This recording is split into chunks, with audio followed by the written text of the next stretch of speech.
Mga kababayan, kamusta po? Si Kamanong po, inyong lingkod ay nagbabalik po muli at tayo po'y magkomentuhan. Samahan niyo po inyong lingkod dito po sa Tambayan mga kababayan. Sana po nasa maayos po kayong kalagayan. Komentuhan na po natin mga kababayan.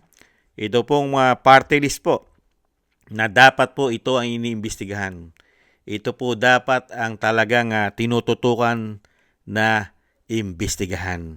Ang mga isang damukal po na nakukuha po na dapat pong ipaliwanag kung saan napunta ang napakalaking budget po. Katulad po nitong party list. Party list po ng tinatawag po na tambaluslos ng Vice President. Ito daw pong asawa ni Tambaluslos na si Yeda Romualdez at ang kanyang anak na si Andrew Julian Romualdez at siyempre po si Jude Asidre ay nakatanggap daw po ng budget na hindi bababa sa 5.9 billion. Isa pong party list, mga kababayan. Pero hindi naman po ito pagtutuunan ng pansin ng mga congressman at ng mga senador para po imbestigahan kung saan po napunta at nagamit ang mga pera na yan. Hindi po ba? Ito po ang sinabi ng isang congressman po na si Toby Chanco, mga kababayan. Umpisahan na po natin. Grabe, no? Mga pera. Naku na yung Ni Navota City Congressman Toby Tiangco ang umano'y halos 6 billion pesos na halaga ng mga proyekto ng Tingog Party List sa ilalim ng 2025 budget. Sa district representatives daw kasi dapat ito ibinibigay at hindi sa partido. Ang detalye sa exclusive agenda report ni Isaiah Mirafuentes ng Abante. Sangkatutak daw ang insertion ng Tingog Party List sa BICAM ng 2025 national budget. Base sa dokumentong nakuha ng Billionaire News Channel, mahigit sa 70 projects ang umano'y nakapangalan o proponent ng Tingog Party List sa 2025 General Appropriations Act o GAA. Katumbas ito ng mahigit 5.9 billion pesos. Kabilang dito ang ilang road projects sa Cebu, Batangas, Bulacan at iba pang parte ng bansa. Ayon kay Navota City Congressman Toby Tiangco, katakataka at dapat itong ipaliwanag ng mga kinatawan ng Tingog.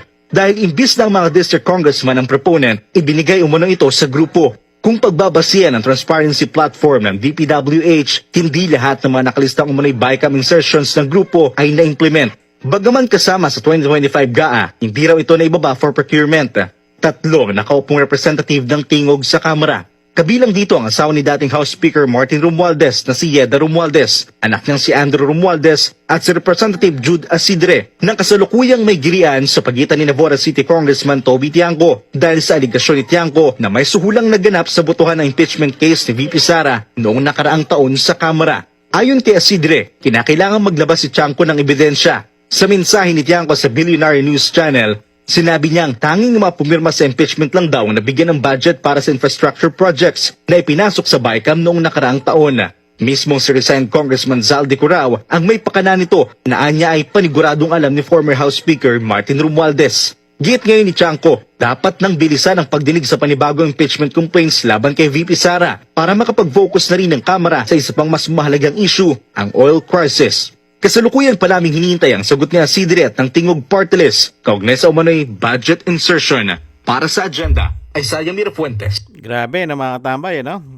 Lalabas naman po lahat yan eh. Huwag kang mag-alala, Jude Asidre.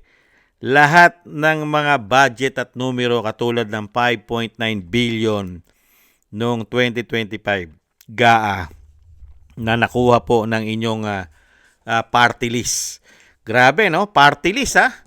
Party list, kumakamal ng bilyong-bilyong pondo, insertion. Grabe, no?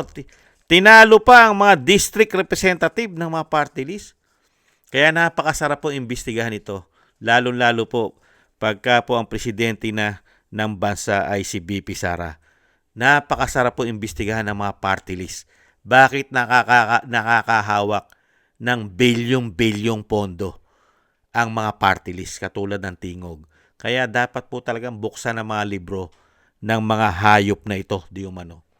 At lalong-lalo rin po ang mga libro ng Makabayan Black kung saan po napupunta ang pera ng taong bayan sa napakatagal na pong panahon ng mga party list na yan. Hindi po ba? Huwag kang mag-alala, Jude Asidre. Darating din ang panahon. Maiksi lang naman ang panahon. Ang panahon po ay lumilipas, napakabilis. Kami po, katulad po ni Kamanong, ay umaasa po ako na darating din po ang panahon. Ito pong tingog party list at napakaraming mga congressman, lalong-lalo po ang mga pumirma nung unang impeachment ng Vice President na sinasabi ni Congressman Toby Tiangco na nakinabang ng napakaraming proyekto at sinasabing budget allocable ang mga pumirma. Katulad daw po ng tingog na hindi bababa sa 5.9 billion ang kanilang naging budget ayon po sa GAA. Grabe, no? Mga kababayan, yan po ang intay natin at tayo po ay umaasa. Katulad po ni Kamanong, ako po ay nananalangin at nagdarasal na dumating po ang panahon na ito pong tingog at sa pangunguna po ni Asidre, mga kababayan, ni Jude Asidre, na sila po ay maipamukha po sa pagmumukha nila yung sinasabi pong ebidensya. Lalabas naman po yan, lalong-lalo po pag nabuksan na po ang mga libro ng mga hayop na yan, umano. Ganyan po ang ginawa pong pahirap sa atin, mga kababayan. Sila po ang nagkamal ng ubod ng dami, isang damukal, trak, umano na pera. Trak, umano na pera ang nakukuha po sa atin ng mga hayop na yan. Di umano. Napakarami po yan. Mahigit 3 taon po yan at patuloy pa rin po yata ang ginagawa nilang pagnanakaw. At ang ginagawa po, para po mailihis ang issue at ma-divert ang issue, dinadala po nila yan sa mga Duterte. Kailangan i-impeach po ang Vice President. Hindi po ba? At yan po ang napaka-importante na dapat ay tugunan at imbestigahan. At dapat mapanagot at dapat maibalik ang mga ninakaw nila. Pero hindi po nangyayari yan, mga kababayan. Dahil napakahirap po mangyari sa panahon ngayon na maimbestigahan po ang mga hayop na yan. Di umano. Dahil magmula po sa taas hanggang sa baba ay magkakasabwat pala sa korupsyon. Hindi po ba? Kaya tayo po umaasa katulad ni Kamanong na ang isang agila po ay maluklok sa Malacanang. Kaya tamang-tama po yung sinabi ng Vice President. Kung siya po ay magiging presidente ng bansa, magtatalaga siya at itatalaga niya ang kanyang Vice President para tugisin lahat ang masasamang tao, mga magnanakaw sa ating bansa. At ibalik ang kanilang mga ninakaw at ipakulong ang mga magnanakaw sa gobyerno. Di umano, dahil wala naman po tayong bitay. Hindi po ba? At syempre po, ang gagawin niya ay para po ibangon muli ang ating bansa sa ginawa po nilang nilagay ang ating bansa sa imbornal. Habang tayo po'y naghihirap, sila naman ay nagsiyaman. Hindi po ba? Kaya nga po itong mga tao na ito, gamit ang pera ng taong bayan, ay talagang magsusumika po yan. Hindi lang po doble kayod ang gagawin ng mga tao na yan, mga kababayan. Baka po 100, 100 times na gagawa ng paraan yan para mapabagsak ang Vice President. Dahil manganganib silang lahat. Katulad po nitong tingog, 5.9 billion ang issue niya. Paano pa yung sa speaker pag nabuksan ang libro niyan? Hindi po ba? At isang damukal na congressman. Lalong-lalo po yung mga kasama sa delivery ng maleta. Hindi po ba, mga kababayan? Maraming salamat po mga kababayan at tayo po ay magdasal at manalangin na sana po makamta natin ang katarungan, lalong-lalo po sa pinagagawa po nilang kahayupan sa ating bansa. Sa lalong mabilis po sana. Maraming salamat po sa inyo pong mga panalangin at dasal, mga kababayan. At thank you rin po sa mga gusto po natin tambayan mga kababayan sa YouTube at TikTok. At ganun din po sa ating mga subscribers.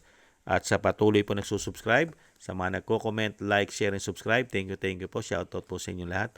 Mabuhay po kayo.